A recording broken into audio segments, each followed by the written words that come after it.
हरे कृष्णा कृष्ण कृष्ण हरे हरे, हरे राम राम राम हरे हरे।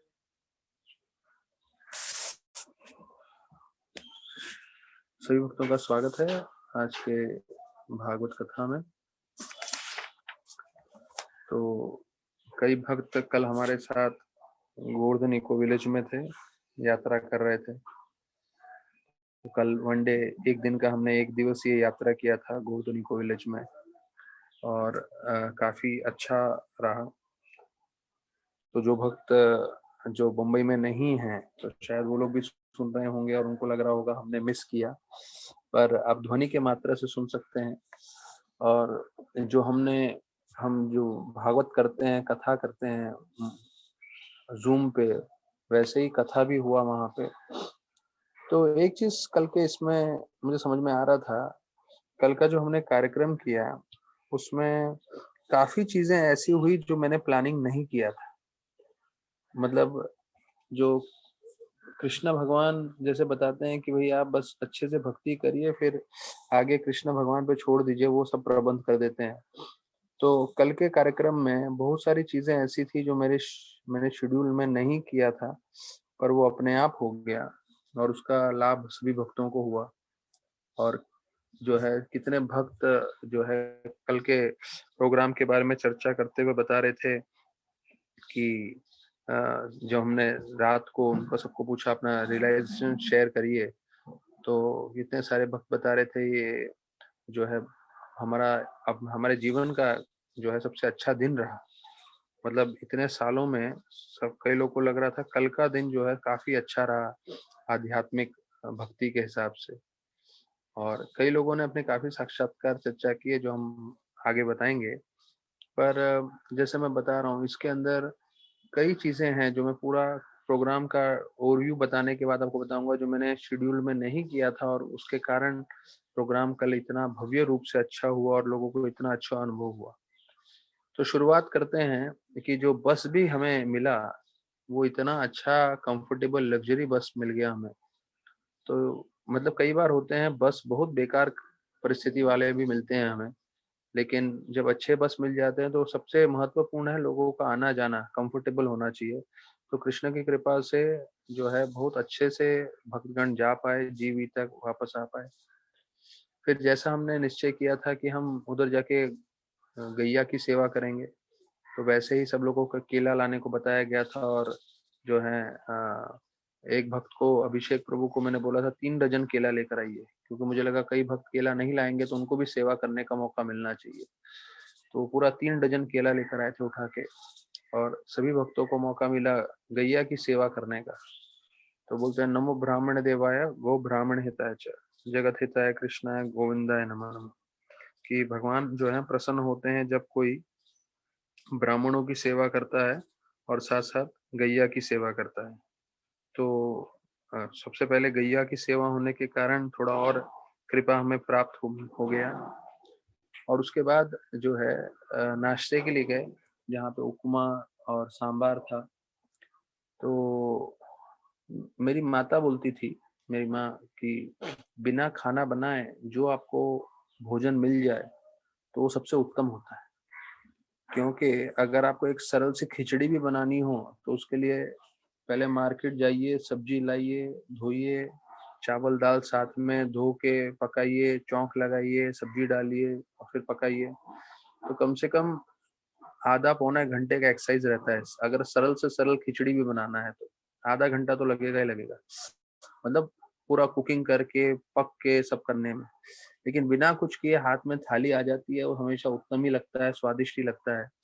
तो वैसे ही कल के यात्रा में ब्रेकफास्ट लंच डिनर बिना किसी को, विशेष रूप से माताएं इन चीजों को समझ सकती हैं, बिना मेहनत किए मिल जाए तो कितना उत्तम लगता है।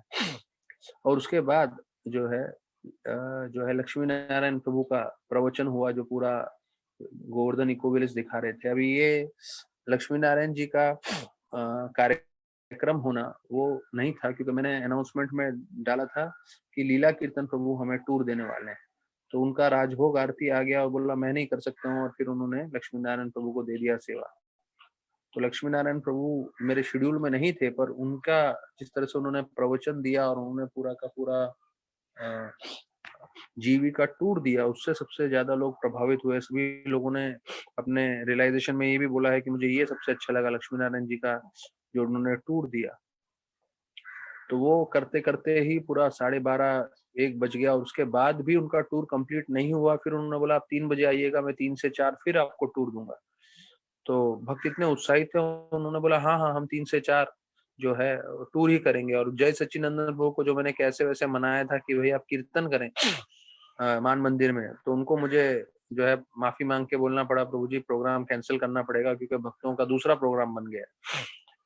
और उसके पश्चात जो है दोपहर का भोजन प्राप्त किया। तो राधानाथ महाराज ब्रह्मचारियों को बता रहे थे कि अगर आपको मुझे व्यास पूजा पे मतलब मेरे जन्मदिन पे कुछ भेंट देना है तो बोले आप एक भेंट दीजिए मुझे कि आप लोग सब साथ में प्रसाद लेंगे।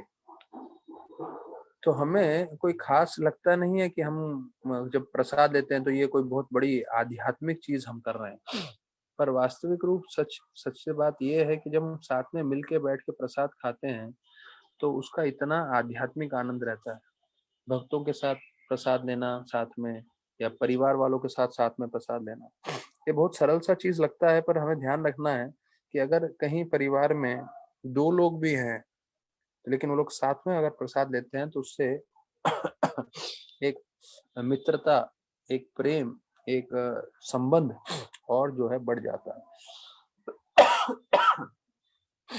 तो निश्चित रूप से अगला पॉइंट है कि जब मैं सुबह सुबह टेम्पल हॉल में जा रहा था भागवतम के लिए, जब बाकी से भक्तगण नाश्ता ले रहे थे तो गौरंग प्रभु मिले और गौरंग प्रभु बोले कि आप नाइट स्टे कर रहे हैं क्या? मैं बोला नहीं नहीं, मैं तो सिर्फ डे विजिट के लिए आया हूँ। तो उन्होंने तुरंत बोल दिया 4:30 बजे प्रवचन है मान मंदिर में, आप 6 बजे तक। तो मैं बोला हाँ हम लोग सब अपने भक्तों के साथ रहेंगे। तो तब मुझे बिल्कुल समझ में नहीं आया कि ये जो है हमारे लिए प्रभु ने प्रवचन का कार्यक्रम अरेंज किया है। मुझे लग रहा था कि ये जो है कार्यक्रम प्रभु जी कर ही रहे होंगे और उसमें हमारे जो है 40-50 लोग हैं, 60 लोग हैं, वो भी जुड़ जाएंगे करके। और उसके बाद मुझे जो उधर साउंड सिस्टम लगा था उसने बोल दिया कि प्रोग्राम कैंसिल है। तो मैं बोला, थोड़ा दुखी हो गया मैं कि प्रोग्राम कैंसिल हो गया करके। तो जो है फिर 4 बजे का कथा का समय था, सब लोग टूर ले रहे थे। तो मैं बोला कि मेरे मन में चल रहा था कि मेरा तो 4 से 5 ये लाइव कथा रहता ही है रोज का। तो मैं बोला कोई हो ना हो मैं कथा प्रारंभ कर दूंगा। और वहीं पे मान मंदिर के पास उस वक्त दूसरा कथा चल रहा था जो 3 से 3:30 3 साढ़े 3 से चालू हो गया था, वो चल रहा था। तो मैं सोच रहा था कहीं और जाके कथा करता हूँ अपना 4 से 5, क्योंकि हमारे जितने भी भक्तगण टूर ले रहे थे वो लोग कहीं ना कहीं घूम रहे थे, कोई था भी नहीं। तो मैंने बोला फिर भी कोई बात नहीं, क्योंकि मुझे मालूम है जो मैं भागवत कथा कर रहा हूँ ये मेरे शुद्धिकरण के लिए। और मैंने बोला जितने भी भक्तगण जुड़ना चाहते हैं वो जुड़ सकते हैं करके। ऑनलाइन पे तो थे कई लोग। तो जब मैंने प्रवचन प्रारंभ किया ठीक 4 बजे, एक भी भक्त नहीं था मेरे साथ, मैं अकेला बैठ के प्रवचन प्रारंभ कर रहा था। उसके 4:10 4 सवा 4 तक 1-2 आके बैठे, 3 लोग आके बैठे। और उसके बाद 4:30 तक जो है काफी लोग आ गए और फिर जो है पूरा भर गया। और तब भी मुझे मालूम नहीं था कि गौरांग प्रभु का प्रवचन रहने वाला है, क्योंकि गौरांग प्रभु का कैंसिल हो चुका था। और उसके बीच में से वो उधर से दूसरी ओर से चल कर आए, तो वो मेरे लिए इतना शौक था कि मैं कुछ बोल भी नहीं पाया। मुझे समझ में आ गया वो आ गया मतलब उनका प्रवचन है, तो हम लोग बैठ गए और हमने पूरा कथा सुना उनका 1 घंटे का। पर जो कल नहीं बोल पाया और शायद उनको अच्छा भी नहीं लगता था उनके सामने बोलना, तो मैं आज आप लोगों को बताता हूँ कि जितने भी मैं आप लोगों को कथा बता रहा हूँ, जितना भी मैं भक्ति कर रहा हूँ, उसके सारे कारण और सोर्स हमारे गौरांग प्रभु ही हैं। क्योंकि ठीक 1997 से जो है वो शिक्षा गुरु हैं और आज तक वही शिक्षा गुरु हैं जो पूरा मार्गदर्शन कर रहे हैं मुझे। तो 23 साल से अभी 24वां साल हो रहा है उनको। तो वो मुझे पूरी तरह से आध्यात्म जीवन में मार्गदर्शन कर रहे हैं। तो मैंने कभी सोचा भी नहीं था कि हमारे ज़ूम के लेक्चर में जो है गौरांग प्रभु प्रवचन देंगे। तो अ, हमारा भाग्य था कि ज़ूम के दूसरे भक्तों को भी सुनने मिल गया। और मैंने देखा उन्होंने जो है 450 से 550 पूरा 1 घंटा प्रवचन दिया। और 550 को मैंने ज़ूम का देखा कितने लोग जुड़े हुए हैं, तब 25 लोग और तब भी जुड़े हुए थे। तो सामने बैठे हुए कम से कम 50 लोग थे और 25 लोग, तो कल का मतलब हाईएस्ट अटेंडेंस रहा होगा। 75 लोग जो है वो बैठे और उन्होंने पूरा प्रवचन सुना। और उसके बाद सबको आरती का तो अनुभव रहा ही, कैसे जो है आरती उन्होंने गिरिराज जी के पास हुआ, फिर यमुना आरती हुआ, उसके बाद मान मंदिर आरती, और उसके बाद ये फिर से अगला पॉइंट आता है कि कैसे पुष्प अभिषेक हमें मालूम भी नहीं था, मुझे मालूम भी नहीं था कि कल पुष्प अभिषेक था, और हमने ऐसी अपना यात्रा 6 तारीख सोच कर रखे, तो पुष्प अभिषेक में इतने सारे भक्तगण को मौका मिला इतना अच्छा सा दर्शन करने का भगवान का, पुष्पों से जब उनको नहला रहे थे, अभिषेक कर रहे थे।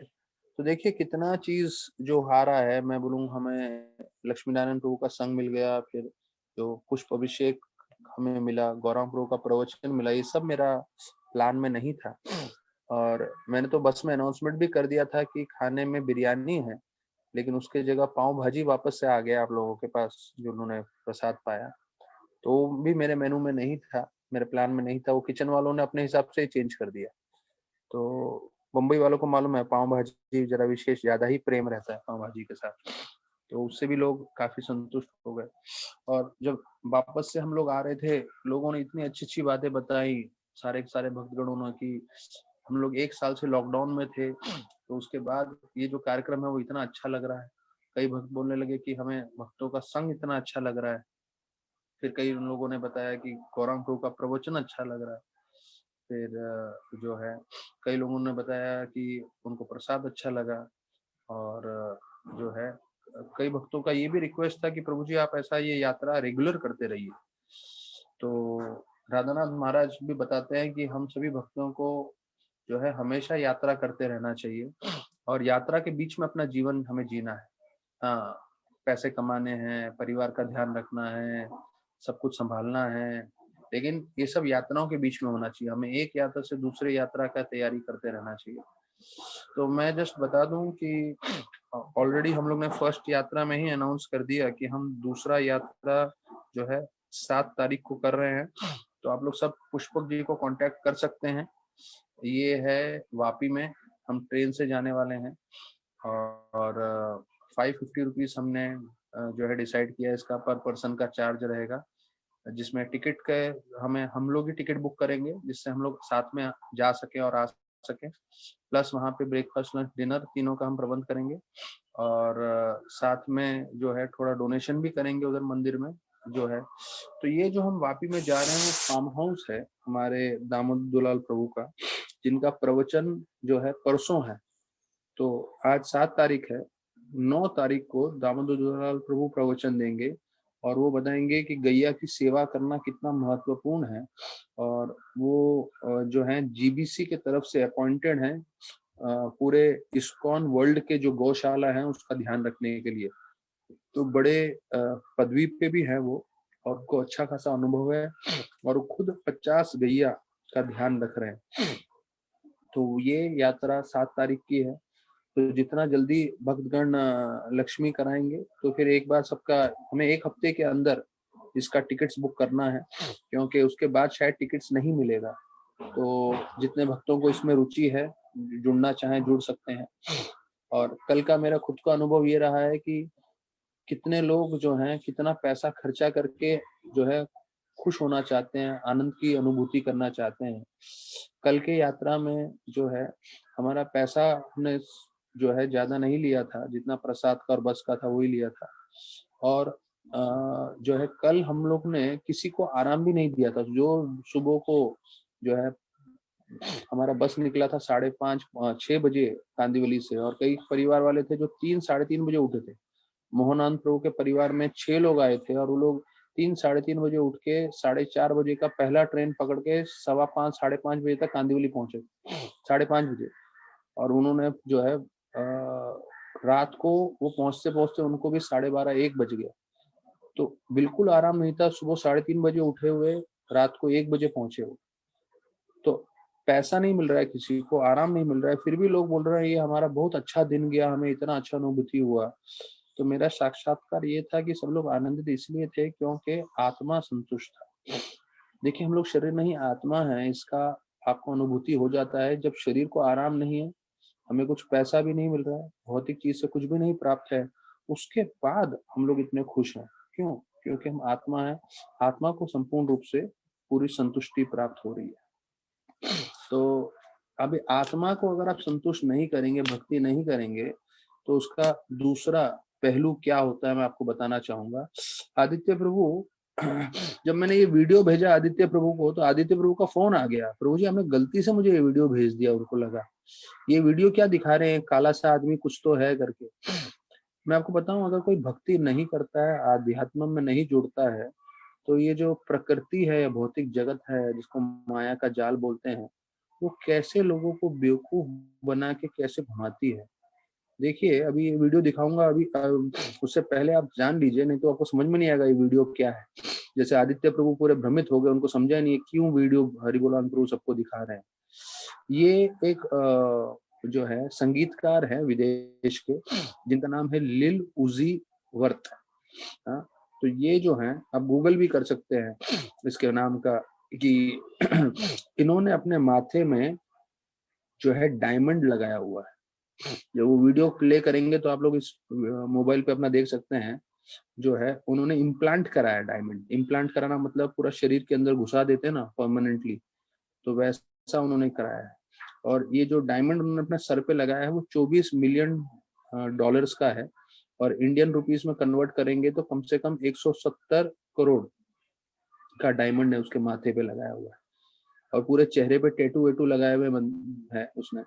तो लोग अपना जीवन में आनंद भोगने के लिए देखिए क्या क्या कर रहे हैं। हाँ, तो आदित्य प्रभु अभी आप वीडियो लगा सकते हैं।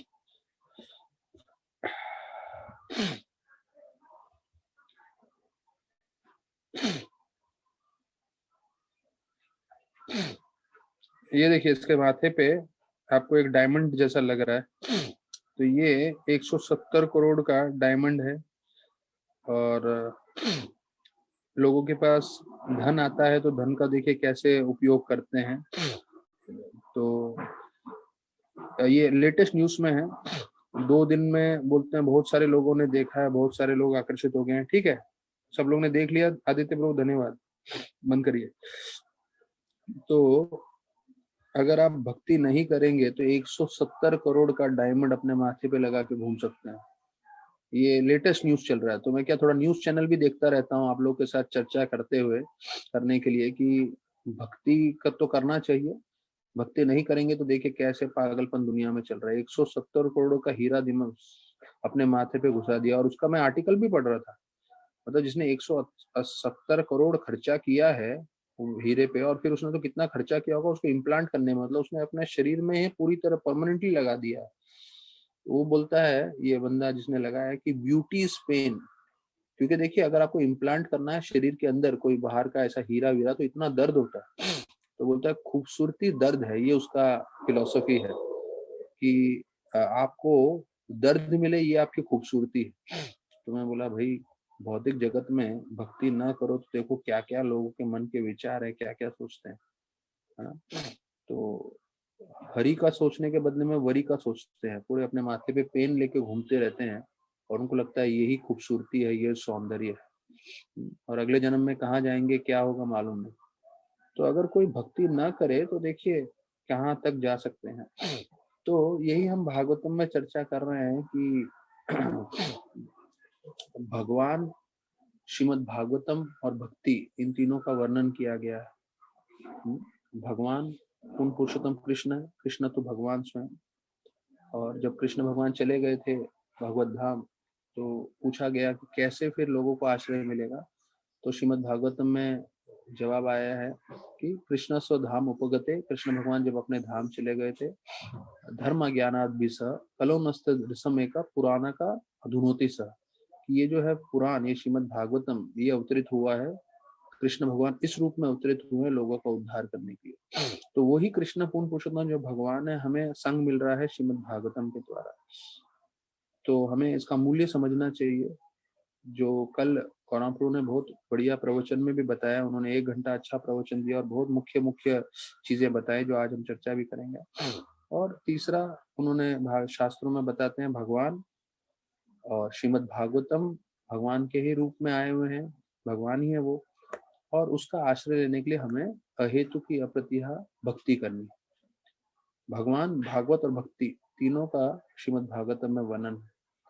तो जब हम शुद्ध भक्ति कर रहे हैं, कल देखिए, कल सब लोगों को आनंद आने का सबसे मुख्य कारण ये था, कल के दिन में सब लोग ने अहेतु की अप्रतिहा भक्ति की। तो भक्ति का लक्षण श्रीमद् भागवतम के द्वारा ये बताया गया है कि कुछ हेतु नहीं होना चाहिए।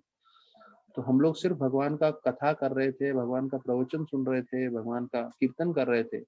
हेतु नहीं था, सिर्फ ये था कि भगवान के प्रसन्नता के लिए, अपने शुद्धिकरण के लिए हम करते हैं, और उसके कारण सब लोग आनंदित थे। और अप्रतिहता, बिल्कुल रुकना नहीं चाहिए। तो जो सुबह 5:30 बजे से जो प्रारंभ हुआ, रात के 10:30 बजे तक चलता रहा, तो 17 घंटे कंटिन्यूस रहा। तो देखिए, कंटिन्यूस भक्ति करने का एक असर अलग होता है, इसलिए अहेतु की अप्रतिहता बोल सकते हैं। और कल का दिन में कोई बोलेगा नहीं कि मैं बहुत फ्रस्ट्रेटेड था, बहुत दुखी था, मैं टेंशन में था, एंजाइटी में था, परेशानी में था। मेरे को तो एक व्यक्ति आके बोलता है, अरे कल का दिन बहुत अच्छा गया, घर जाऊंगा तो फिर से चिक चिक चिक चिक चिक चिक चिक चिक चालू हो जाएगा मेरे परिवार वालों का। मतलब चिक चिक चिक मतलब बीवी बच्चों का, या लड़ाई झगड़ों का, या वगैरह वगैरह। वो डिवोटी नहीं है, नॉन डिवोटी है, तो चैंटिंग नहीं करते। तो बोले हाँ, एक दिन तो बहुत शांति से बीता, कल से जो है घर से जाते ही वापस से चालू होने वाला है करके। तो देखिए, अगर हम भक्ति करते हैं शुद्धता से, तो उसका कितना हमें लाभ होता है। तो वास्तविक रूप में ये ना आत्मा सुप्रसिद्ध थी, इस श्लोक में आ रहा है। तो ये ना आत्मा सुप्रसिद्ध थी का मतलब है हम पूरी तरह से संतुष्ट हो जाते हैं जब हम शुद्ध भक्ति कर रहे हैं। तो हम जो है, हमारे वातावरण को नहीं बदल सकते, लोगों को नहीं बदल सकते, पर हम अवश्य अपनी चेतना को बदल सकते हैं। ये बार बार दोहराया गया है, ये हमारे लिए बहुत जरूरी है जानना कि हम अपनी चेतना बदल सकते हैं। जैसे आपकी चेतना रहेगी, जैसे आपका मन रहेगा, उसके हिसाब से आप हमेशा संतुष्ट और आनंदित रह सकते हो। तो हम लोगों को वश में नहीं कर सकते, परिस्थितियों को वश में नहीं कर सकते, पर हम अपनी चेतना इस तरह से बदल दें कि हर परिस्थिति में हम कृष्ण भावनामृत रहें। भले ही हमें तकलीफ हो रहा हो, भले ही हमें मुश्किल हो रहा हो, लेकिन हम जितना कृष्ण भावनामृत रहेंगे, तो उससे जो है हम हमेशा आनंदित रहेंगे। तो हम सबको आनंद चाहिए, पर आनंद जो है कृष्ण भक्ति से आएगा। तो कई लोग बोलते हैं कि प्रभु जी हम भक्ति कर रहे हैं पर आनंद नहीं आ रहा, तो उसका कारण ये है कि हम शुद्ध भक्ति नहीं कर रहे। अगर हमको बोला जाए कि हम आपको, दूध वाला आके बोलेगा हम आपको दूध देंगे, गाय का शुद्ध दूध, लेकिन उसमें हम 1 लीटर में 100 ml पानी मिलाएंगे, तो आप बोलेंगे नहीं। तो फिर बोलता है मैं 50 ml पानी मिलाऊंगा, तो बोलेगा नहीं, वो भी नहीं। वो बोलेगा ठीक है मैं 10 ml पानी मिलाऊंगा, तो आप बोलोगे नहीं, मुझे पूरा पूरा 1 लीटर शुद्ध गाय का दूध चाहिए, बिना पानी के। तो देखिए, हम लोग को सबको चाहिए शुद्ध चीजें, वैसे ही कृष्ण भगवान को क्या चाहिए? शुद्ध भक्ति। उसमें वो बिल्कुल भी मिश्रण नहीं चाहते किसी और चीज का, कि हमें इंद्र भोग करना है, ये करना है। तो उसके कारण ये सब इंद्र भोग और वो सब करते हैं, उसके कारण जो है हम लोग जो है संतुष्ट नहीं रह पाते भक्ति में। तो शुद्ध भक्ति करेंगे तो हमेशा हम संतुष्ट रहेंगे। तो जितना शुद्ध भक्ति के लिए आप कोशिश कर रहे हैं, मेहनत कर रहे हैं, उतना आपको आनंद प्राप्त होगा। और जो है असली में हमें इसका, देखिए, जैसे कल हम लोग ने अनुभव किया, जिसे बोलते हैं एक हायर टेस्ट। जब हम भक्ति करते हैं तो भक्ति करने से हमें एक आनंद प्राप्त होता है। तो ये कल हम सबने अनुभव किया। तो वो महाराज बता रहे थे कि अगर हमें ये हायर टेस्ट जानना है, मतलब भक्ति का एक स्वाद हमें प्राप्त करना है, तो उसके लिए कुछ चीजें हमें ध्यान से करनी चाहिए। अब ये हायर टेस्ट का कंसेप्ट मैं आप लोग को इसलिए बताना चाहता हूँ क्योंकि जिसको भगवान गीता के दूसरे अध्याय में परम दृष्टवा निवर्तते बोलते हैं, कि जब आपको भक्ति का स्वाद आने लगेगा तो फिर आप भौतिक चीजों की तरफ आकर्षित नहीं होंगे। तो भौतिक चीजें अनगिनत है पूरे विश्व में, जो है अनेक अनेक चीजें हैं इंद्र भोग के लिए। और जैसे आपने देखा, ये इंद्र भोग के लिए जो है 170 करोड़ का हीरा अपने माथे पे चिपका चुका है, चिपकाया नहीं है उसने, वो बोलते हैं इम्प्लांट किया है। तो उसके लिए पता नहीं कितने लाखों रुपए खर्चा किया होगा कि पूरा शरीर के अंदर ही घुसा दिया। तो वैसे इतने सारे इंद्र भोग की चीजें चल रही हैं, तो उससे आप हमेशा विचलित रहोगे। मुझे अच्छा खाना है, अच्छा खाना है, अच्छा खाना है। तो अच्छा खाने में पूरी जिंदगी चली जाएगी, और मरते दम तक आपकी जीवा आपको आराम नहीं करने देगी, क्योंकि जीवा ऐसी चीज है कभी भी संतुष्ट नहीं होने वाली।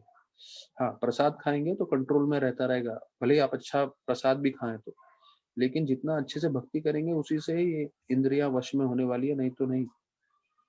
तो काम ऐसा है, क्रोध ऐसा है, कभी कोई भी संतुष्ट नहीं होने वाला, जिंदगी भर हम करते रहेंगे। तो इतने सारे इंद्र भोग की चीजें हैं, तो उनसे अगर बचना है तो सिर्फ एक तरीका है कि हमें भक्ति में आनंद आना चाहिए, भक्ति में स्वाद आना चाहिए। भक्ति में हमें आकर्षण आ रहा होगा तो हम फिर इन सब चीजों के प्रति आकर्षित नहीं होंगे। जैसे राधानाथ महाराज भी बताते हैं कि अगर हमें भक्तों में सिर्फ एक प्रॉब्लम है, भक्तिचरण ठाकुर जैसे बताते थे पूरी दुनिया में एक प्रॉब्लम है। प्रभुपाद के जो गुरु थे वो बोलते थे पूरी दुनिया में एक ही प्रॉब्लम है। क्या है वो प्रॉब्लम? कृष्ण भक्ति नहीं है। अगर कृष्ण भक्ति आप पूरी दुनिया में लेकर आओगे तो उसका असर क्या होगा? सारे के सारे लोग संतुष्ट रहेंगे, आनंदित रहेंगे। जब तक जी रहे हैं तब तक खुशी में रहेंगे, जब शरीर त्यागेंगे सीधा भगवत धाम जाएंगे। और कल के प्रवचन में भी हमने वही देखा कि कैसे जो श्याम सुंदर जगन्नाथ प्रभु हैं मायापुर में, वो पूरा भगवत धाम के बारे में प्रवचन किए और 2 घंटे के बाद जो है जप करते करते शरीर त्याग के मायापुर से ही सीधा भगवत धाम चले गए। ये 1 फरवरी की बात बता रहा हूँ मैं आप लोगों को। तो राधानाथ भक्तिचरण ठाकुर ने बताया था कि पूरी दुनिया में एक ही प्रॉब्लम है, क्या? भक्ति नहीं है। अगर भक्ति होगी, जब तक आप इस शरीर में हो संतुष्टि से, आनंद से, पूरी समृद्धि से जियोगे, और जब शरीर त्यागोगे तो सीधा भगवत धाम जाओगे। और ये एग्जाम्पल हम लोग भर भर के देख रहे हैं इस्कॉन में, भर भर के लोग भगवत धाम जा रहे हैं।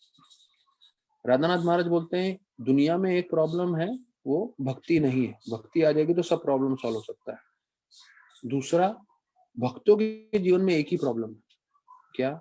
उनको भक्ति में टेस्ट नहीं, विशेष रूप से नाम जप करने में टेस्ट नहीं, उनको आकर्षण नहीं है।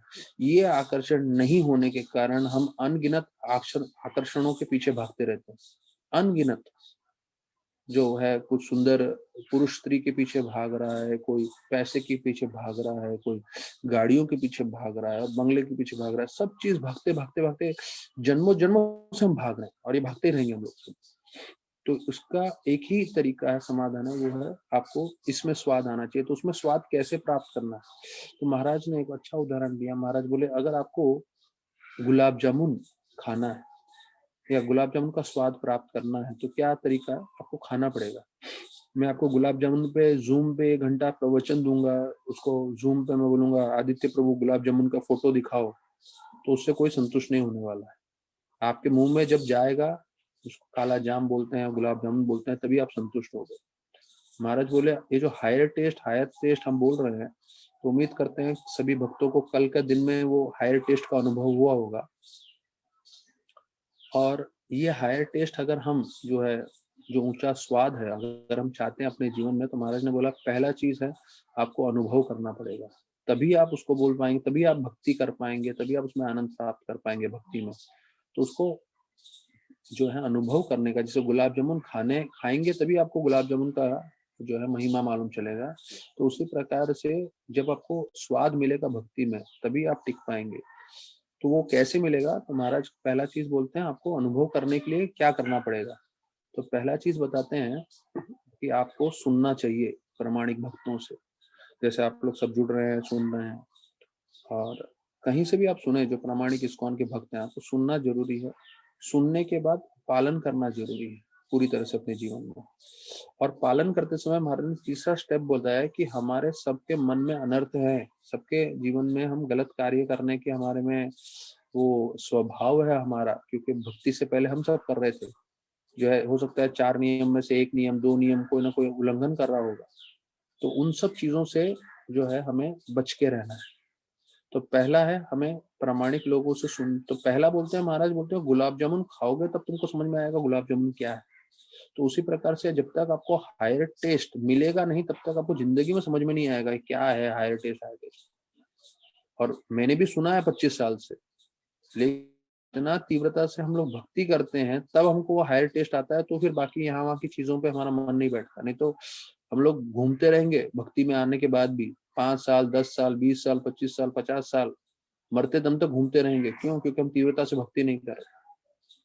जब आप पूरी तीव्रता से भक्ति में लग जाओगे, तब भगवान आपको गिफ्ट में या हायर टेस्ट देंगे।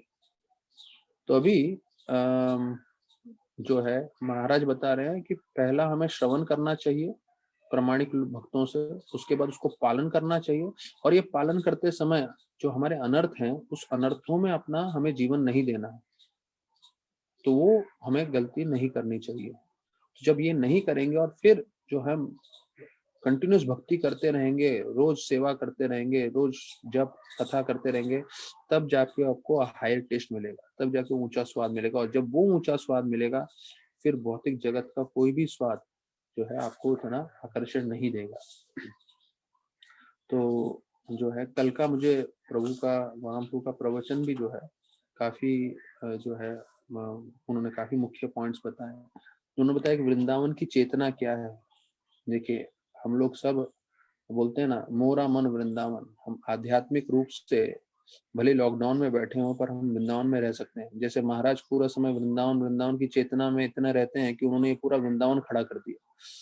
और कल के प्रवचन में जो हमारे भक्तगण जुड़े नहीं थे 4 बजे, मैंने बताया कि ना फाइनेंस कमेटी वृंदावन बनाना चाहता था, ना कोई ब्रह्मचारी बनाना चाहता था वहां वृंदावन, ना कांग्रेगेशन के कोई डिवोटी उधर वृंदावन बनाना चाहते, पर एक अकेले राधानाथ महाराज का जो दिव्य दृष्टि है, उनकी जो भक्ति है, तो उनकी इच्छा से वृंदावन बना। यहाँ तक कि गौरंगपुर जो उसके डायरेक्टर हैं, सीईओ हैं पूरे जीवी प्रोजेक्ट के, वो खुद नहीं बनाना चाहते थे वहां पे। वो महाराज को बोलते थे, महाराज आप ये प्रोजेक्ट भूल जाओ तो सब लोग शांति से रह सकते हैं, आप बस भूल जाओ इस प्रोजेक्ट को। महाराज बोले नहीं, मुझे चाहिए ये प्रोजेक्ट। और फिर जो है भक्तों को उन्होंने वहां किया, जोड़ा, और हजारों की संख्या में वो भक्त आ रहे हैं और उनको आध्यात्म का आनंद प्राप्त।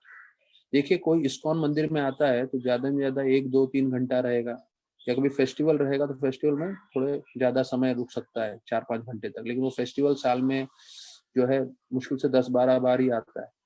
लेकिन महाराज ने ये गोवर्धन इको विलेज इस तरह से बनाया है कि रोज सुबह को जो आए वो सुबह से रात तक कुछ ना कुछ कर सकते हैं, तो पूरा दिन भक्ति में वो लग सकते हैं और उनको कृष्ण भक्ति का अनुभव है। तो वृंदावन मतलब क्या? वृंदावन जो है, हम लोग शारीरिक रूप से नहीं है पर मानसिक रूप से अगर वृंदावन की चेतना हम रखना चाहते हैं, तो वृंदावन मतलब सरल है कि मैं आपकी कैसे सेवा कर सकता हूँ। ये मैं कल के गौरव प्रभु के पॉइंट्स में से बता रहा हूँ आप लोगों को, जो मैंने नोट्स निकाले थे। राधानाथ महाराज, अगर आप लोगों को, हम लोग जर्नी होम पढ़ रहे हैं, आपको मालूम है महाराज वृंदावन में उनको कृष्ण भक्ति की प्राप्ति हुई थी, और उसके बाद उनका वीजा खत्म हो गया था तो उनको जाना पड़ा अमेरिका। तो तकरीबन तकरीबन 10 साल वो अमेरिका में सेवा किए, 10 साल के बाद आए। तो सबसे पहले वृंदावन पहुंचते उनका पहले शब्द जो है इस्कॉन के भक्तों के लिए था, मैं आपकी कैसी सेवा कर सकता हूँ। तो ये नहीं सोच रहे थे महाराज, अरे मैं 10 साल के बाद आया हूँ, अभी मैं वृंदावन में गोवर्धन जाऊंगा, उधर परिक्रमा करूंगा, राधा कुंड में जाके स्नान करूंगा। जो अधिकांश भक्त ऐसे सोचते हैं, यहाँ दर्शन के लिए भागूंगा, उधर 6 गोस्वामियों की दर्शन के लिए जाऊंगा, मंदिरों की नहीं। महाराज का जो है 10 साल के बाद भी चेतना क्या थी, मैं आपकी कैसी सेवा कर सकता हूँ। तो ये जो है हमें जानना बहुत जरूरी है कि जो है सेवा सबसे महत्वपूर्ण है। तो वही गौराम प्रभु भी बता रहे थे कि सबसे महत्वपूर्ण चीज है सेवा। तो दूसरा जो है फिर वो बता रहे थे कि एक भक्त का चेतना क्या होती है। भक्त की चेतना होती है कि वो हमेशा कृष्ण भावनामृत रहे। प्रभुपाद लिखते हैं, गुरु मतलब जो पूरी तरह से 100% कृष्ण भावनामृत है। तो हमें जितना ज्यादा हम कृष्ण भावनामृत रहेंगे, देखिए हमें, जैसे मैंने अपने गृहस्थ मीटिंग में बता रहा था और मैंने यहाँ पे बताया कि राधानाथ महाराज बोलते हैं, हैप्पी डिवोटी स्टेज। अगर कोई खुश रहेगा तो भक्ति में लगा रहेगा पूरा जीवन भर। तो हम खुश कैसे रह सकते हैं? जब हम पूरे दिन भगवान की सेवा में लगे हैं, भगवान के स्मरण में लगे हैं, भगवान का नाम जप कीर्तन में लगे, तब हम पूरे दिन में संतुष्ट रह सकते हैं। तो संतुष्ट ऐसा नहीं कि भविष्य में हम होने वाले हैं। तो अधिकांश लोगों को लगता है मेरे पास पैसा आ जाएगा तो मैं खुश हो जाऊंगा, मेरे पास जो है मेरी शादी हो जाएगी तो मैं खुश हो जाऊंगा, मेरा बच्चा आ जाएगा तो मैं खुश हो जाऊंगा, मैं रिटायर हो जाऊंगा तो मैं खुश हो जाऊंगा। आपको भविष्य के लिए नहीं रुकना है, आपको निर्धारित करना है आज मैं खुश हूं कि नहीं। और आज खुश होने के लिए आपको मेहनत करना पड़ेगा। अगर हम मेहनत करेंगे कृष्ण भक्ति में, तो कृष्ण भगवान कृपा करके हमें जो है वो आनंद देंगे और रोज हम खुश रह सकते हैं। जबकि हमारे आसपास सब मुश्किलें तकलीफें चलती रहेंगी, वो हम, जैसे मैंने बताया, आप जो है वातावरण को, लोगों को वश में नहीं कर सकते, पर अपनी चेतना अच्छे से भक्ति करके आप चेतना से आप हमेशा खुश रह सकते हैं। फिर जो है उन्होंने पूरा नहीं बताया गौरांग प्रभु ने, पर मैंने पहले उनके प्रवचनों से सुना था। वो बता रहे थे कैसे ब्राह्मण पत्नियां जो है उन्होंने कृष्ण भगवान को प्रसन्न किया, उनको इतना भोजन दिया उन्होंने। तो उससे पहले उन्होंने पेड़ों की वर्णन किया और बोला पेड़ जो है खुद इतना धूप सहन करते हैं और इतना तकलीफ झेलते हैं, लेकिन ये जो धूप है वो ये जो पेड़ है वो सबको आश्रय देते हैं। तो बोलते हैं जीवन का वही लक्ष्य है, हमको सबको आश्रय देना चाहिए। हम लोग खुद भले ही हमें तकलीफ आ रहा हो, लेकिन हम ऐसे तकलीफ के समय में भी खुद तकलीफ लेते हुए भी लोगों को आनंद दे, लोगों की सेवा करें, लोगों को संतुष्ट करें। तो कई लोग ऐसा भौतिक जगत में करते हैं, लेकिन उससे उत्तम है अगर आप आध्यात्मिक स्तर पे करें तो ये जो है 2 श्लोक आते हैं भागवतम से, एतावा जन्म साफल्यम देहिनाम यदेशो प्राणेरर्थ दिया वाचा श्रेयनम आचरम तदा सदा। तो ये कृष्ण भगवान सब गोपाओं को बोल रहे हैं, जन्म सफल कब होगा? जब अपना शरीर, मन, शब्द और जो कुछ भी है भगवान की सेवा में और दूसरे लोगों की सेवा में लगाएंगे। और दूसरा एक श्लोक ये 8वें स्कंद का है, जब शिव भगवान जहर लेते हैं, तप्यंते लोक तापेना साधवो परसुजना परम आराधना तद्धि पुरुष से खिलाफना। परम आराधना, सबसे उत्तम आराधना क्या है? जब आप तकलीफ सहन करते हो दूसरों के लिए। तो जिन लोगों ने अपने शरीर पे तकलीफ सहन किया है लोगों की सेवा करने के लिए, या आप बोल सकते हैं लोगों के लिए भोजन बनाने के लिए, तो आपको समझना चाहिए कि सबसे आपने उत्तम रूप से आराधना की है भगवान की, जिसके कारण आज आप सभी लोगों को भक्ति मिला है। तो कई लोगों का जीवन चले जाता है दूसरों की सेवा करते समय, और कई बार ऐसा मन में आता है कि यार मेरा शोषण किया गया है, मेरे को एक्सप्लॉइट किया गया है। पर नहीं, अगर आपने दूसरों की सेवा की है, आपको फल, उनकी कृपा, उन आपको जो है कृपा प्राप्त हुई है, क्योंकि कृष्ण भगवान बताते हैं कि दूसरों की सेवा करना ही जीवन का उद्देश्य है। तो बोलते हैं ये पेड़ जो है उत्तम है। और उसके बाद आता है ब्राह्मणों का जो यज्ञ कर रहे थे। ये ब्राह्मण जो थे वृंदावन के, उनको बोला गया कि आप जो है कृष्ण भगवान के लिए यज्ञ, कृष्ण भगवान उधर भूखे हैं, उनके लिए कुछ दीजिए, तो वो नहीं दिए। तो वे ब्राह्मण थे, ब्राह्मण मतलब जो उनको पूरे के पूरे चारों वर्णों में सबसे उत्तम है, और उनका जो है सेवा सबसे उत्तम है, उनका कार्य सबसे उत्तम है और सबसे बुद्धिमान है, लेकिन वो जो है कृष्ण की सेवा नहीं कर पाए। और उसके अगले अध्याय में आता है इंद्र, क्योंकि उनको लगा मेरा यज्ञ बंद कर दिया है, तो उन्होंने पूरा जो है श्यामतंक का जो है बादल भेजे और पूरा वृंदावन विध्वंस करने की कोशिश की। तो कृष्ण भगवान बताना चाहते थे आप एक पेड़ रहोगे तो वो बेहतर है। क्यों? पेड़ दूसरों की सेवा कर रहा है। लेकिन अगर आप ब्राह्मण भी हो, जो सारे वर्णों में सबसे उत्तम है, कोई फायदा नहीं। या आप देवता ही क्यों ना हो, और देवताओं में भी सबसे उत्तम इंद्र जो राजा है स्वर्ग के, उसका कोई फायदा नहीं। क्यों? क्योंकि ये लोग सेवा नहीं कर रहे हैं दूसरों की, ये लोग काम में, क्रोध में या अपने भाव में है। पर सबसे उत्तम ये पेड़ है, क्योंकि वो उनकी सेवा करना सकती है। तो गौरव को बोल रहे थे suffer personally but give shelter to others. हम लोग खुद तकलीफ झेल सकते हैं, लेकिन ऐसे तकलीफ झेलते हुए हमें दूसरों को आश्रय, दूसरों को मदद करना है। फिर प्रभुपाद के बारे में बता रहे थे कि कोई भी आपको जो है कहीं से भी कुछ मैसेज दे देता है, तो हमें उसको जो है ध्यान पूर्वक पकड़ना चाहिए और समझना चाहिए। वो बोल रहे थे कि कैसे पोस्टमैन ने उनको बोला कि आप किताब लिखिए, मैगजीन तो लोग जो है पढ़ के बाद में अलग रख देते हैं, किताब जीवन भर रखेंगे। तो प्रभुपाद ने सीरियसली लिया। तो एक पोस्टमैन ने जो है एक वाक्य बोला, वो प्रभुपाद ने इतना ध्यान पूर्वक ले लिया। तो हम लोग रोज प्रभुपाद जैसे आचार्य का घंटा भर हम भागवतम सुन रहे हैं, उनकी लीलामत सुन रहे हैं, इतना चीज हमें सीखने को मिल रहा है। अगर इतने में से हम कोई भी चीज जो है अपने जीवन में पूरी तरह से पकड़ लेंगे, उतार लेंगे, या अगर हमें कुछ समझ में नहीं भी आता है, तो एक चीज समझ लीजिए, प्रभुपाद ने कहा है नित्यम भागवत से। ये जो व्यासदेव जी ने भी बोला है, गणेश जी भी बोल रहे हैं, सुखदेव गोस्वामी बोल रहे हैं, परीक्षित महाराज को सुनाया सुखदेव गोस्वामी ने। तो अगर हम बाकी कुछ समझे नहीं समझे, लेकिन एक चीज समझ लें कि प्रभुपाद ने बताया रोज कथा सुनो, आपको अच्छा लगे ना लगे, आपका मन करे ना करे, पर सुनते रहिए कथा भागवत।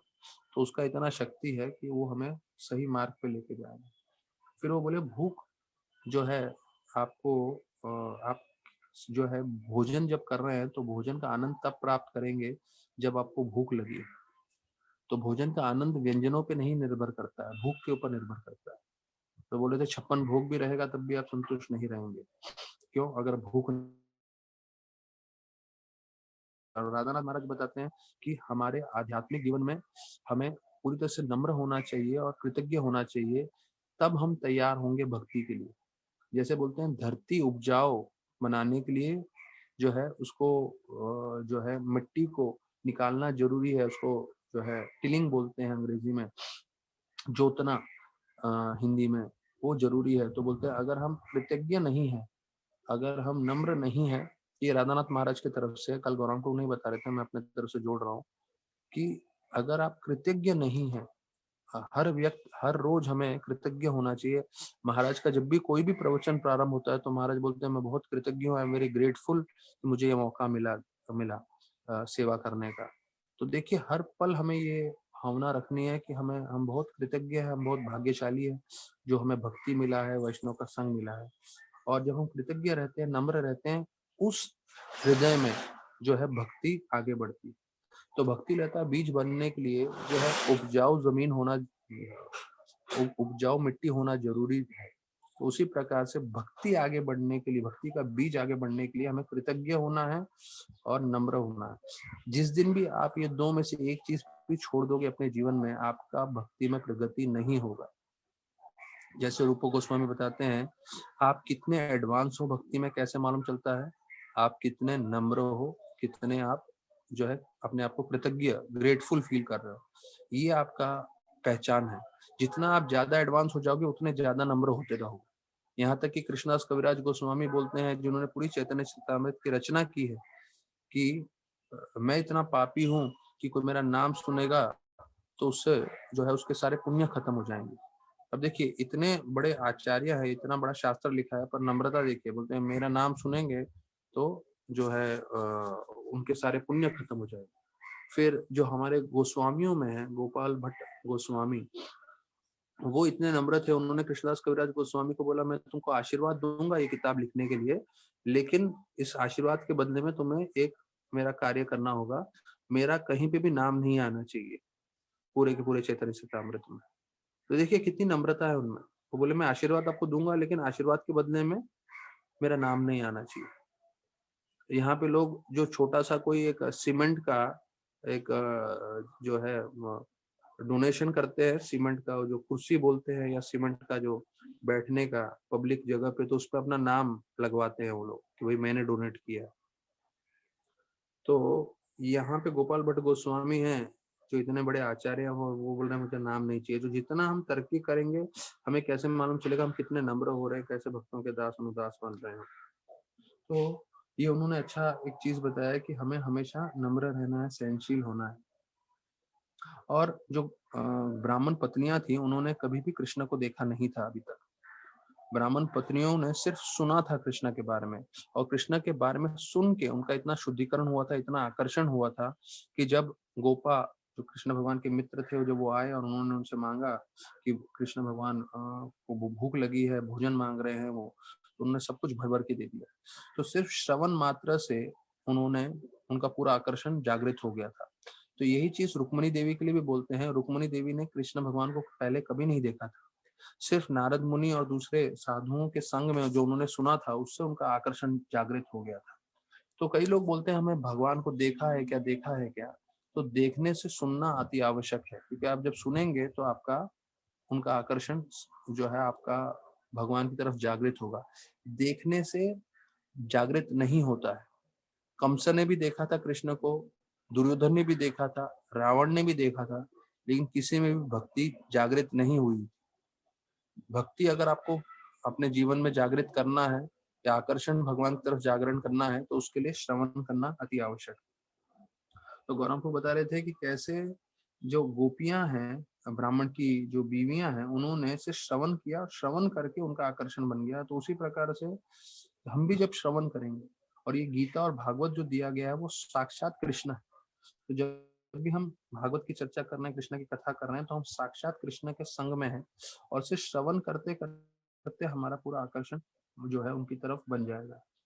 और बोलते हैं कोई पापी कौन कहलाता है, तो मेरे मन में था पापी वो जिसने, जैसे प्रभुपाद भी लिखते हैं ना, एथियस्ट कौन है, जो शास्त्र नहीं पालन करता। तो उन्होंने बोला, एक श्लोक सुनाया जिसमें बोला कि शास्त्र सुनता है लेकिन पालन नहीं करता, ऐसा व्यक्ति पापी होता है। तो कई लोग शास्त्र सुनते हैं लेकिन जो अगर पालन नहीं करें हम लोग, तो हम लोग भी उस इसमें आ जाएंगे कि हम भी पापी हैं। और कथा सुनने से हमें बीज मिलता है भक्ति का। और तुकाराम महाराज के बारे में बताया कि कैसे शाम को 6 बजे से सुबह 4 बजे तक कथा कर रहे थे। तो ये हमने चैतन्य चरितामृत में सुना है कि तुकाराम महाराज जो है वो चैतन्य महाप्रभु से उन्होंने दीक्षा प्राप्त किया था, और उनका उनके कारण वो है एम्पावर हो गए थे पूरा महाराष्ट्र को भक्ति देने के लिए। और वो कथा करते थे तो 6 से 4 मतलब 6 और 4 10 घंटे का कथा चलता था, मतलब सुबह तक 4 बजे तक। तो उसके मुकाबले तो सभी भक्तों को खुश होना चाहिए कि हम लोग 1 घंटे में बंद कर देते हैं।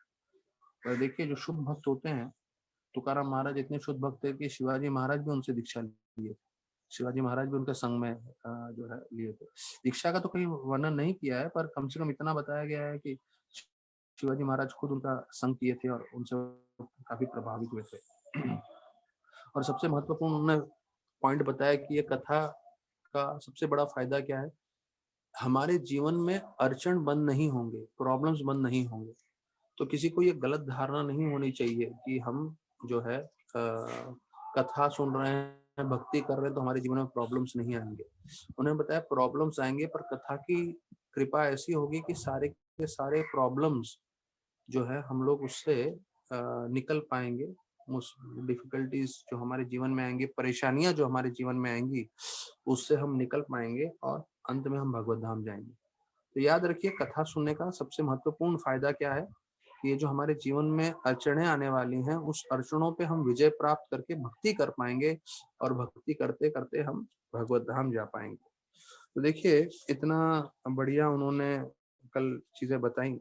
और कल का प्रवचन जो है वो हमारे माधव गोपाल प्रभु जो आईआईटी के हैं और जो अभी सैफरन ब्रह्मचारी है, वो देने वाले हैं। और वो स्कॉलर है, मतलब जो भक्ति विद्यापीठ जो जीवी में किया है फाउंडेशन, उसके वो प्रोफेसर हैं। तो मैंने उनको बोला महीने में एक बार प्रवचन देने के लिए, तो वो पूरे दूसरे दूसरे आचार्यों का टिप्पणी देने वाले हैं। तो कल का प्रवचन एकादशी का दिन है, तो मिस मत करिएगा सब लोग। तो मैंने उनको बोला है वीडियो कॉल की जरूरत नहीं है, ऑडियो कॉल में ही सब लोग सुनते हैं हमारे क्लास। तो क्योंकि मैं वीडियो कॉल भी बोलता हूँ तो ज्यादा लोग वीडियो ऑन नहीं करते हैं, तो मैंने भविष्य के लिए वीडियो कॉल बंद कर दिया है, सब लोग ऑडियो में ही सुनिए। तो कल उनका प्रवचन है। तो कल सततिला एकादशी है। तो कल अगर मैं उसके बारे में बताऊंगा तो आप लोग पूरी तरह से लाभ नहीं उठा पाएंगे। तो इसलिए मैं सोच रहा था कि मैं आज ही आप लोग को सततिल, तो ये जो तिल होता है, सेसमी सीड्स इंग्लिश में बोलते हैं, हिंदी में उसको तिल बोलते हैं। तो ये तिल का बहुत महत्वपूर्णता है। तो कल वो जो है तिल के लड्डू भी आप खा सकते हैं। ये तिल जो है सेसमी सीड्स इन अंग्रेजी में बोलते हैं। तो करना जरूरी है, तो उससे एकादशी का पालन होता है विशेष रूप से। तो इसका मैं कथा आज ही बता देता हूँ जिससे आप लोग पूरी तरह से तैयार रह सकें। और उसके लिए आप लोग जिनको तिल प्रबंध करना है, जो तिल के लड्डू बनाना चाहते हैं, वो कर सकते हैं। तो ये इसका महात्मा आता है, दालभिह ऋषि ने पलस्स्य मुनि से पूछा कि जो आत्मा है वो इस भौतिक जगत में आ जाता है, तो भौतिक जगत में आके बहुत सारे पाप कार्य करने लगता है, चोरी करता है, अवैध पुरुष स्त्री संग करता है, यहाँ तक कि वो किसी की हत्या भी करता है, और यहाँ तक कि ब्राह्मण की हत्या तक पहुंच सकता है जीव। तो आप बताइए ऐसे बद्ध जीव जो है, दुर्भाग्यशाली वर्ष जो फंसे हुए हैं इस भौतिक जगत में, उनका उद्धार कैसे होगा और कैसे वो निकल सकते हैं। तो पुलुस ऋषि ने बताया कि आपने बहुत बढ़िया प्रश्न पूछा है, और ये प्रश्न ब्रह्मा, विष्णु, शिव या इंद्र ने भी कभी नहीं पूछा था, इसलिए ध्यान से सुनिए अभी जब मैं उसका जवाब दे रहा हूँ। तो बोले इस महीने में जो अभी अब हमारा फरवरी में चल रहा है, तो बोलते हैं जीव को अपने इंद्रियों को वश करते हुए काम, क्रोध, लोभ और ये सब चीजों से परे हटते हुए भगवान पे ध्यान करना चाहिए। और फिर बोलते हैं गोबर लेके गोबर में ये जो तिल के दाने हैं वो डालना है और रुई डाल के 108 उसके गोले बनाने हैं। ये यज्ञ के लिए जो हवन करते हैं उनके लिए वर्णन किया गया है और वो एक दिन पहले करना चाहिए। और फिर बोलते हैं सुबह सुबह स्नान करके भगवान का नाम जप करना चाहिए, कथा सुनना चाहिए। और जिनको और भक्ति में बहुत ज्यादा प्रगति करनी है वो रात भर भी नाम जप कर सकते हैं, कथा कर सकते हैं और पूरा रात भर भी जाग सकते हैं। तो वो कल रात की बात आती है। फिर बोलते हैं जो हवन है, हवन में ये जो 108 गोले बनाए हैं वो भगवान जो शंख चक्र गदाधारी है उनको याद करते हुए आपको अर्पण करना है। या भगवान का जो विग्रह है तो उनको अगरबत्ती, अगरबत्ती मतलब धूप वो, और क्योंकि हमने बताया वो अगरबत्ती मतलब बम्बू की लकड़ी होती है और उसके ऊपर पूरी तरह से केमिकल लगाया होता है, तो ना बम्बू की लकड़ी जलाना ठीक है और केमिकल से कैंसर होता है। तो लोग अधिकांश समय वो अगरबत्ती जलाते हैं, वो कैंसर का कारण बनती है। तो ये दोनों ही प्रदूषण भी है, हेल्थ के लिए भी अच्छा नहीं है और शास्त्रों में भी उसका जो है उसका सहमति नहीं दी गई है। फिर बोलते हैं घी का दिया जो है कपूर लगा के करना चाहिए और अर्पण करना चाहिए और विशेष रूप से भगवान के लिए कल स्वादिष्ट स्वादिष्ट व्यंजन जो है अर्पण करने चाहिए।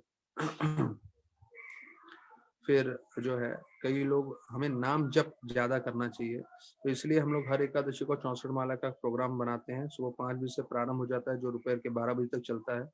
तो सभी भक्तगण अगर 64 नहीं कर सकते तो थोड़ा ज्यादा करने की कोशिश करें, 20-25, लेकिन जुड़िए, आइए। तो कई लोगों को मैं देखता हूँ, इतने समय से मैं अनाउंसमेंट कर रहा हूँ, अपने जो 16 माला करने वाले भी हैं, जैसे ही उनका 16 माला खत्म हो जाता है फिर चले जाते हैं, कोई वापस से आके 4 माला भी नहीं करता। तो देखिए भक्ति के मार्ग में आपको तरक्की करनी है तो थोड़ा मेहनत करना पड़ेगा। मेहनत नहीं करेंगे तो ये याद रखिएगा, हायर टेस्ट इतना आसानी से नहीं मिलेगा। आपके आम भक्ति करने से काम क्रोध जीवन से निकलेगा नहीं और आपको हमेशा परेशान करता रहेगा मृत्यु के दम तक। एक ही तरीका है तीव्रता से भक्ति, तो उसका मौका कल है जो यहाँ पे भी लिखा है कि आप एक्स्ट्रा राउंड जब कर सकते हैं। और पूरे एकादशी का हमें प्रसाद खाना चाहिए, मतलब कोई भी अन्न नहीं होना चाहिए और बीन्स नहीं होना चाहिए। रूप से 3 चीज अर्पण कर सकते हैं, पेरू जिसे अमरूद बोलते हैं, भोपला और नारियल या नारियल पानी। तो यहाँ लिखा है पंपकिन कोकोनट एंड कावा, कल भगवान को अर्पण करना मत भूलिए, तो आज ही प्रबंध करके लेकर आइए। तो ये भगवान को अर्पण करना चाहिए। और तो उनसे प्रार्थना करनी चाहिए कि हम पे कृपा करें और हमें इस भौतिक जगत से उद्धार कर दें, जिससे हम जो है आपके भगवत धाम आके आपकी हमेशा सेवा कर सकें।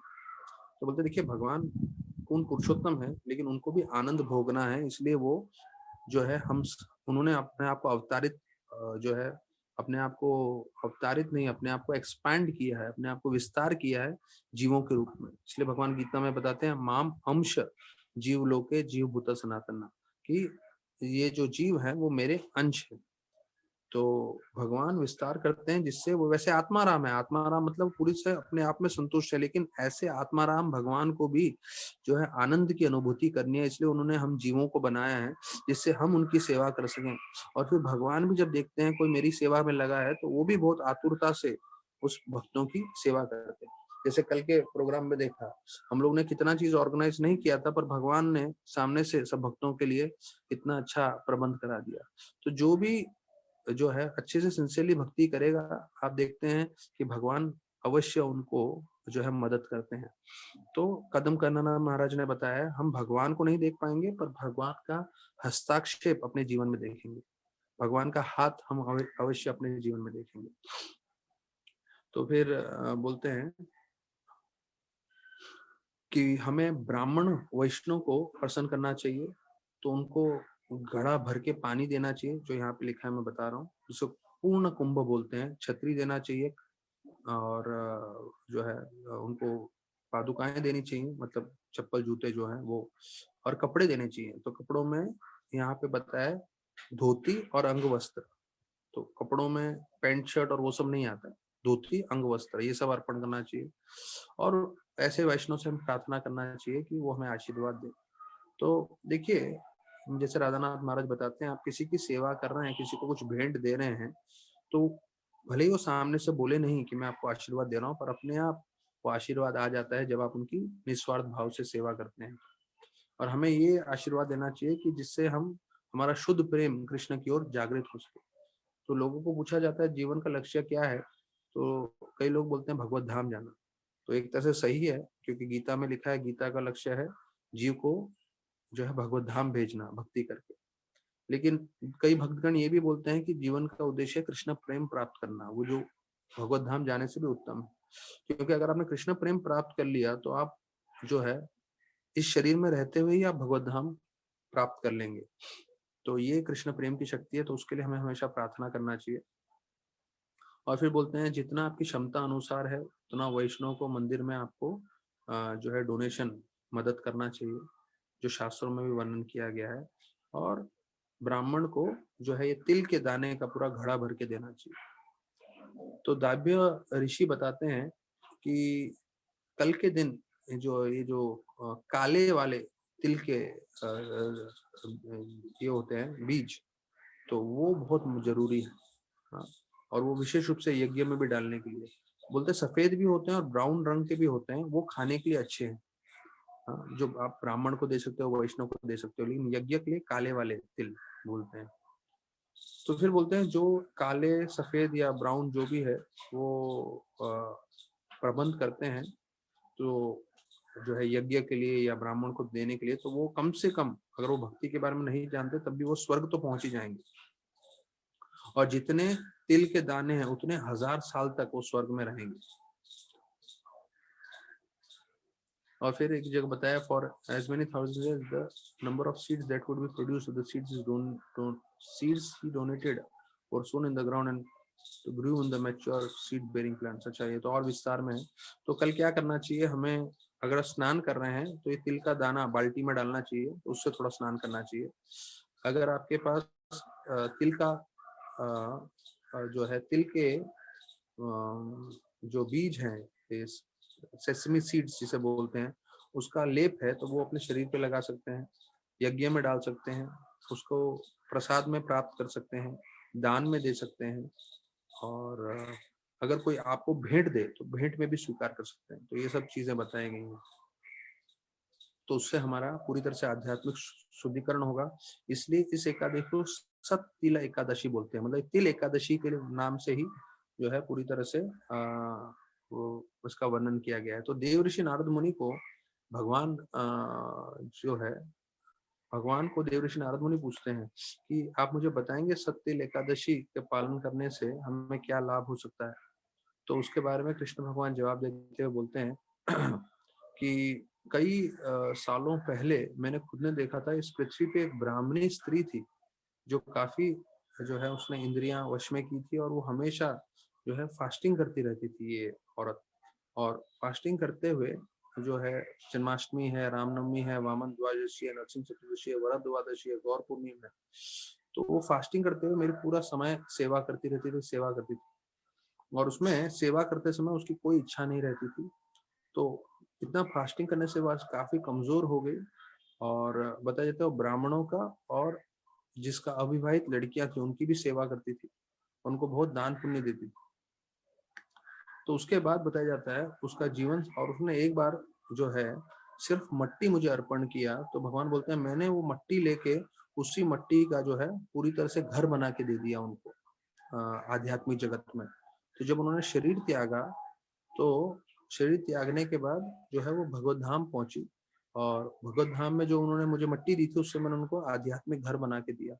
और फिर वहां पे बताया जाता है उसको मालूम चला ये सत्तिल एकादशी का गुणगान, और फिर पूरी तरह से जो है प्रसन्न होके वहां रहने लगी। तो ये और विस्तार पूर्वक है, पर मैंने आपको ये संक्षिप्त में जो है इसका बता दिया है। तो कल का एकादशी का ये तिल एकादशी को सत्तिल एकादशी भी बताया जाता है।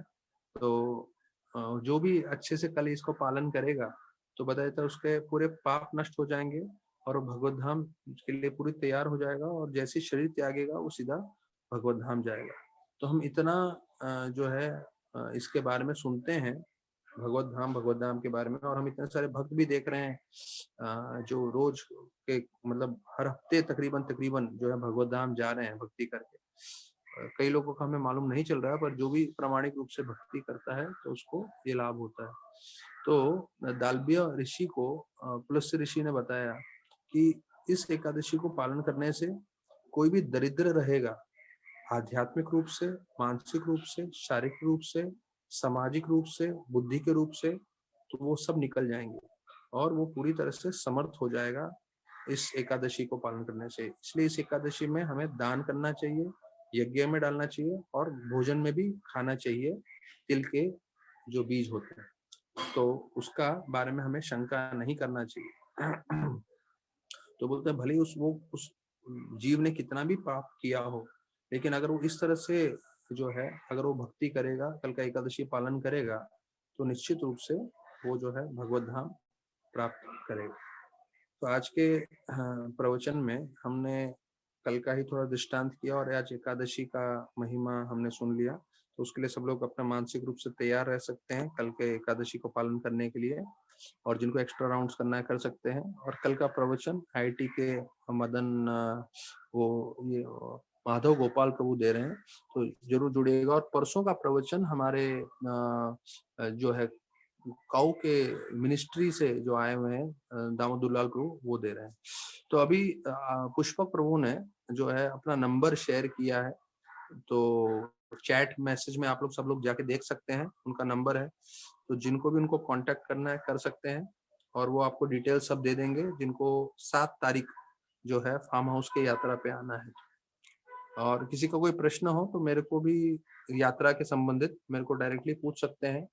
और मैंने बताया था क्योंकि मैंने आज कल यात्रा किया था 6 तारीख को, फिर 1 महीने में दूसरा यात्रा कर रहा हूँ, क्योंकि मार्च के बाद बहुत गर्मी होगी, तो फिर मार्च के जून में जब तक बरसात नहीं होगा हम लोग कोई यात्रा नहीं कर पाएंगे। तो उसके बाद जो है हम बरसात होने के बाद नासिक, रत्नागिरी, वृंदावन, वो सब यात्रा आने वाला है। तो आप लोग सब कनेक्टेड रहिए। तो कथा तो सुन ही रहे हैं, पर कथा के साथ साथ हम सब धाम दर्शन भी कर पाएंगे, और आध्यात्मिक जीवन में जो है अलग अलग जगह पे जो हमें जाना है, जिससे हमें आध्यात्मिक प्रेरणा मिल सके, वो भी हम प्राप्त कर पाएंगे। तो बहुत बहुत धन्यवाद सभी भक्तों का जो हमारे साथ जुड़े। और कल शाम हम 4 बजे फिर हरि कथा जो है हम प्रारंभ करेंगे।